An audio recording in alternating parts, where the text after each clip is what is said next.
ஏசப்பா உங்களை ஆசீர்வதிப்பார். இன்றைக்கு ஆண்டவர் என்னை கொண்டு உங்களோடு ஒரு வசனம் பேசுகிறார். வாசிக்கிறேன் கேளுங்க. யாத்திராகமம் 20ஆம் அதிகாரம் 3வது வசனம்.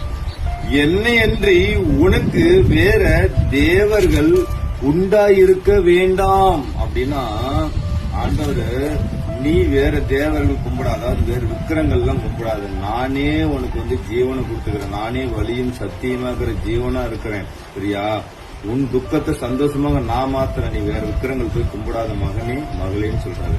நானுமே ஒரு சாட்சி சொல்றேன் கேளுங்க. நான் கடந்த வந்த நாட்கள்ல குடி, சரிங்களா, சிகரெட்டு, பாக்கு, ஆன்சு, கேவலமான இச்சையான பழக்கத்தில் நான் இருந்தேன். நானும் எத்தனையோ விக்கிரங்கள் சாமி, ஈஸ்வரன், பிள்ளையார், முருகன் எதையே கும்பிட்டேன். எந்த சாமியுமே எனக்கு விடுதலை ஆக்கல, சரிங்களா? இயேசு எனக்கு விடுதலை கொடுத்து அந்த சாட்சியோடு நான் உங்களோடு நான் பேசுகிறேன், சரிங்களா? இயேசு அதாவது நான் என்னுடைய பாவங்களை ஒப்பு கொடுத்து எனக்கு விடுதலை கொடுத்தார். நீங்களும் இதிலே அடிமைத்தனம் பெற்றிருந்து இருப்பீங்க, சரிங்களா? நீங்களும் விசுவாசித்தீங்களா? நீங்களும் விடுதலை காண்பீங்க. ஆண்டு உங்களை விடுதலையாக்குவார். இந்த விக்கிரங்கள் தாங்கி தயவு செய்து கும்பிடாதீங்க. நான் மனதார சொல்றேன்.